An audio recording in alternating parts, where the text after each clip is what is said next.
കീഴാറ്റൂരിൽ 20 വർഷമായി നെൽകൃഷിയില്ലെന്ന് ദേശീയപാത അതോറിറ്റിയുടെ കണ്ടെത്തൽ. വിദഗ്ധ സമിതി സന്ദർശനം നടത്തിയപ്പോൾ കണ്ടെത്തിയത് പുല്ല് മാത്രമാണ്. ഏറ്റവും ചെലവ് കുറഞ്ഞ അലൈൻമെന്റാണ് കീഴാറ്റൂർ. ബദൽ സാധ്യത പരിശോധിക്കുന്നത് ദേശീയപാത വികസനത്തെ ബാധിക്കുമെന്നും വിദഗ്ധ സമിതിയുടെ റിപ്പോർട്ടിലുണ്ട്. പ്രളയ സമയത്ത് പഠനത്തിനെത്തിയ വിദഗ്ധ സമിതിയാണ് റിപ്പോർട്ട് തയ്യാറാക്കിയത്. സുനിലൈസക്കുണ്ട് വിവരങ്ങൾ നൽകാൻ. സുനില്, എന്തൊക്കെയാണ് റിപ്പോർട്ടിൽ പറഞ്ഞിരിക്കുന്നത്?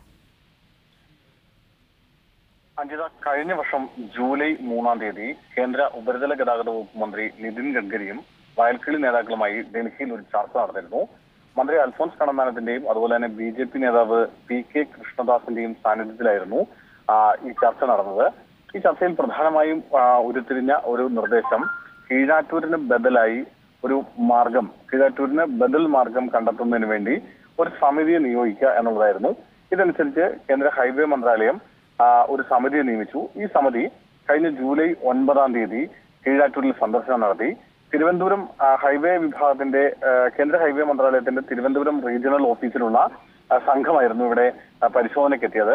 കഴിഞ്ഞ ജൂലൈ 9 എന്ന് പറയുന്നത് കേരളത്തിൽ പ്രളയത്തിന്റെ സമയമായിരുന്നു. മാത്രമല്ല, ഈ കീഴാറ്റൂർ വയൽ പൂർണ്ണമായും വെള്ളത്തിൽ മുങ്ങിക്കിടക്കുന്ന സമയമായിരുന്നു.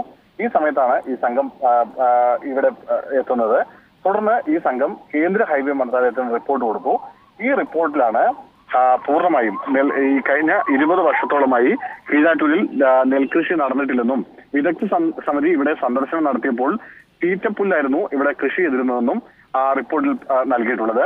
മാത്രമല്ല, അലൈൻമെന്റ് ഏറ്റവും കുറഞ്ഞ രീതിയിലുള്ള അലൈൻമെന്റ് നിലവിലുള്ള കീഴാറ്റൂർ അലൈൻമെന്റ് ആണെന്നും ബദൽ സാധ്യതകൾ പരിശോധിക്കുന്നത് ദേശീയപാത വികസനത്തെ ബാധിക്കുമെന്നും ഈ വിദഗ്ധ സമിതി റിപ്പോർട്ട് നൽകിയിരുന്നു.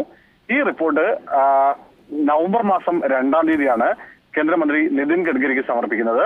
ഈ റിപ്പോർട്ടിന്റെ അടിസ്ഥാനത്തിലാണ് കീഴാറ്റൂർ ഭൂമി ഏറ്റെടുത്തുകൊണ്ട് 3D നോട്ടിഫിക്കേഷൻ വരുന്നത്. എന്തായാലും ഇതിനെതിരെ വലിയ തോതിലുള്ള